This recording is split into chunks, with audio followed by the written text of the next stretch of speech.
Skipped the cruise with my family last minute because they bought everyone else a ticket, and now they can't reach me. So, my parents wanted to go on a cruise for the holidays. They invited me, 25F, my boyfriend, 27M, my brother, 28M, and his girlfriend, 26F. My brother, let's call him James, has always been the golden child. Some backstory. Back in high school, when James was discovered to be selling pills, he was just going through a phase. Meanwhile, when I got caught smoking weed, my parents threatened to kick me out. James lost his scholarship and dropped out of college 3 different times. But he's still perfect. I graduated a semester late and I didn't try hard enough. James still lives in the state where he is attending college, and I live in my home state near my parents. He doesn't work. He's not currently in school. My parents buy him flights all the time to come visit, but don't buy me a flight to go see him or go anywhere else.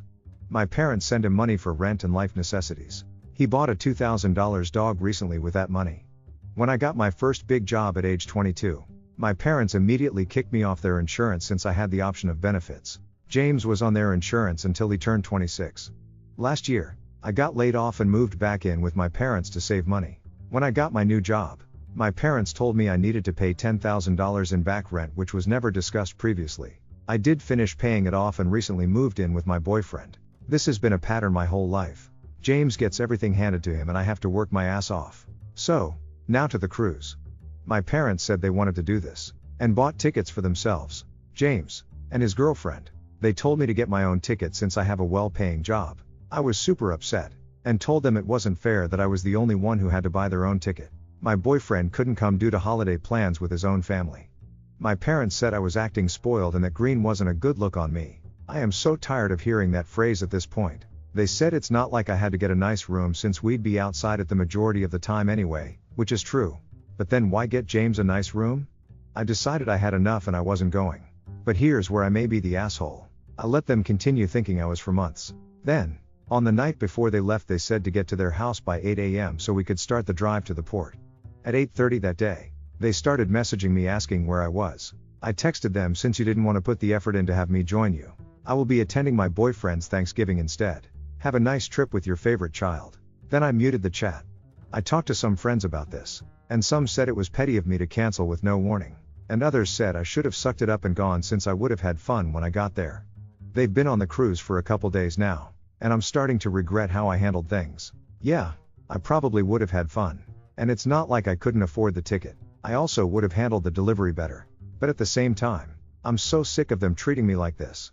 So, aita for canceling on our family vacation? Update. Apologies in advance because this will be a long post. First off, hi everyone. Sorry for posting and then dropping off the face of the earth, haha. I wrote the original post at work during my break, and then as soon as the day ended, my boyfriend and I headed up to the cabins his family rented for the holidays. I wanted to be fully present with them, so I didn't actually have a chance to check this until today, and I can't believe how many people chimed in.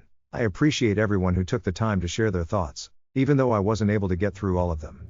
I tried reading some comments but got overwhelmed by the sheer amount there was and gave up after scrolling for 20 minutes. So, instead of responding to people individually, I will try to address some common things I saw in the comments. If there's anything I missed addressing, let me know and I will try my best to provide an answer. Skip ahead like 10 paragraphs if you want to get straight to the update. I am prone to yap a good bit. Obviously, I'll start with the 10K in back rent. To me, the number itself wasn't the issue. I mean, yeah, it is definitely a bit higher than I would have liked, but not completely unreasonable. For the amount of time I lived there, it's not like I would have been able to rent my own place at a cheaper price, and if I hadn't moved in with them I would have completely depleted my savings and probably gone into debt. While I was laid off and looking for a new job in my field, I had a serving job and did some freelance writing work as well, so I was contributing to groceries but not paying rent or utilities. Because of that, I understood why my parents wanted help once I was in a position to do so. I just wished they had defined that expectation from the beginning instead of springing it on me as a surprise. I paid it because I know it was an inconvenience for my parents to have me stay so long, especially during some home renovations, and it didn't feel worth the pushback if I refused. I know it would have turned into a whole big issue, and it just felt easier to pay the money. Yes, I probably have some pushover tendencies that I need to address. Luckily, I'm in a well-paying field. I'm a technical writer, so once I got my new position, I was able to pay my parents back in about 6 months while also saving up to move out. The timeline for anyone curious is, I was laid off in January of last year. I used my savings to pay rent until my lease was up in June. And then I moved in with my parents. I lived with my parents from June of last year till September of this year. When I moved in with my boyfriend, I got my current job in May, which is when my parents told me that they wanted back rent and rent moving forward until I moved out. They said it was to help motivate me to get back on my feet. So not all of it was back rent technically, but I just used that term to try and be more concise. By the time I moved out, the total amount I owed had added up to $10,000, and I had already paid off most of it. I also saw a couple comments about pursuing legal action against my parents, but I don't think that's worth it or even possible. We never had a written contract and I didn't argue against paying it. I didn't want them to be able to hold that over me. Going through any legal issue would just dredge the whole thing up again, and I'd rather not do that. It's paid now, so at least it's over with. In the future, I know I should probably be less willing to give in to their demands. It's just difficult when things have been this way my whole life, and my experiences have shown me that any refusal paints me as ungrateful in their eyes. I try so hard to be perfect because I just want them to treat me with the same care and support as they do with James. The worst part is, James and I were super close growing up. When we were kids, we hung out all the time. He was the one who taught me how to ride a bike. He stood up for me when I was getting bullied. I don't think he's a bad person at all. He just never learned to stand on his own 2 feet. Our relationship is strained now because he doesn't get why I have issues with our parents. I miss the brother I would stay up playing RuneScape with. I'm pretty sure he fully buys into the idea that he needs extra help since he's always gotten it. He doesn't know how to do or expect anything else. At least he's still nice to me. But he just refuses to see the differences in how we're treated, and he basically wants me to just suck it up and be part of the family. Sadly, all his support just disappeared once it came to issues with our parents. I hope James gets some distance from them one day and we can reconnect. I don't want our relationship to keep suffering because of this. Sorry to get sappy for a second. But back to the comments. Another thing I saw some people ask is why I didn't tell them sooner that I was canceling. I know that was a petty move on my part, but had I told them earlier, they would have spent those months trying to convince me to go and insulting me if I continued to refuse. It seemed like such a hassle, and the way I did it was much easier. And yeah, maybe this is shitty of me, but I did get some satisfaction out of it. It felt good to treat them at the same level they treat me. Besides, it's not like it actually affected their trip. They still went, just without me. Many of the comments brought up the idea of going low contact or no contact with my family, and it is something I've now been considering. My boyfriend is supportive of this decision since he has seen firsthand how my parents are. I'm sure my friends will be supportive as well if I explain the full story. Most of them have never met my parents, and I've tried not to get into the whole family dynamic with my friends since it's depressing for me to talk about. And I also didn't want to come off as just whining all the time. Prior to this, they've only heard some small complaints here and there. With all that out of the way, here's what has happened since my last post. My boyfriend and I got to the cabin late Wednesday night. I gave his mother a bouquet of her favorite flowers and she loved them. We had a quick glass of wine while talking with his family before heading to bed. I was still a bit uncertain of my decision, so I probably wasn't as peppy as usual. But they didn't seem to mind. That night I made a promise to myself that I would put my own family issues aside during the trip and just focus on having a good time with my boyfriend's family, who have always been so gracious to me. On Thursday, we woke up early and helped his mom with some preparation for the food and set the table. Afterwards, we played some cornhole with his cousins and sadly lost due to my complete lack of athletic ability. The Thanksgiving meal itself was delicious, and his mom is such a good cook. Everyone was very sweet to me and made me feel so welcome as part of the family, which helped me feel much better about my decision to spend the holidays with them. Towards the end of the night, his mom even said to me that she knows it is ultimately up to my boyfriend, but she hopes I can join the family for real someday. I told her I would be honored if that happens, and we hugged. I really do hope it will. I love my boyfriend so much, and I want to spend the rest of my life with him. His family is also an incredible bonus. I had such a wonderful time on Thanksgiving and enjoyed the rest of the weekend as well. We went on some great hikes, hung around by the bonfire, played board games, and watched movies. My boyfriend also spent some time looking after his little nephew and watching them play with Legos together. Definitely gave me some slight baby fever, though that is not something I want to act on for at least a couple years. We got back yesterday afternoon and I am already missing everything. It was genuinely a blast and there was no family drama, which made my family seem like even more of a mess. I feel like I'm rambling a bit now, honestly. I probably have been the whole time, but I'm just so excited to share what a good time I had during the holiday and that I definitely made the right decision.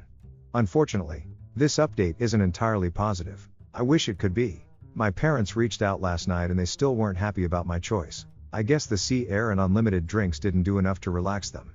My dad sent a passive-aggressive text of cruise pictures with a message that said sad that you chose not to be with your family in such beautiful places. And I sent back a picture from my trip with my boyfriend's family and said looks like you guys had a good time. So did we. Then my mom called and said she hoped I regretted missing out on a great family vacation and spoiling their memory due to a petty grudge against my brother. I told her my issue wasn't with James but rather their unfair preferential treatment between the two of us. My mom said that I was the one being unfair by comparing our situations since James needs help while he figures out his direction in life and I've always been much more independent.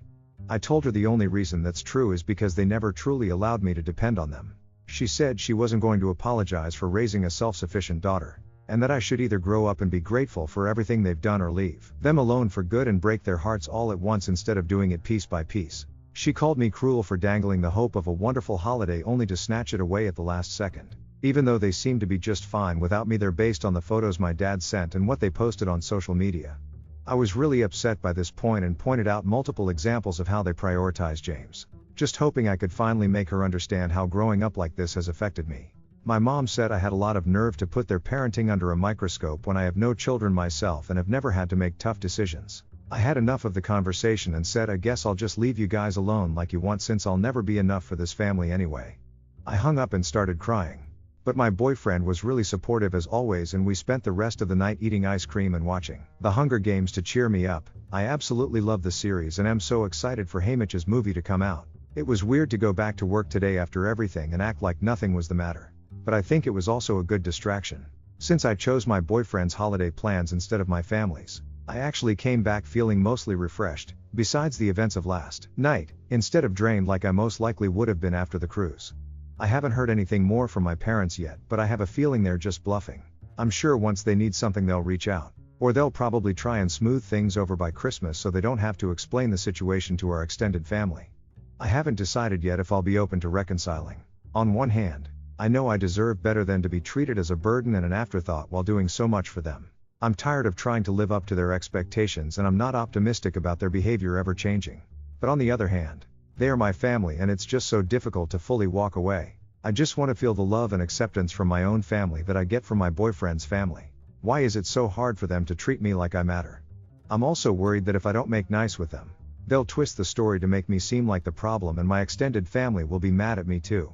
There are people I like within my family, but my parents have a lot of influence over everyone's opinions. I don't know if it's worth putting up with them to at least keep some ties to my family, or if it would be better to accept the loss and move on from a dynamic where I am clearly not appreciated. I want to keep my brother at least, but maybe I'm just holding on to the past and that version of James doesn't exist anymore. I hope that's not true. I just don't know how to get through to him since he is so brainwashed by my parents and thinks they can do no wrong. I'm not sure if I'll ever truly get my brother back. I've got some big things to think about now, and I don't know if I'm ready to make a major change to my life. I do believe I'd feel much freer and lighter if I at least distance myself from them, and maybe even cut contact entirely. I guess I'll just have to see what happens. I'm sure I already know the answer to this, but is it stupid to still hold out hope that things can work out?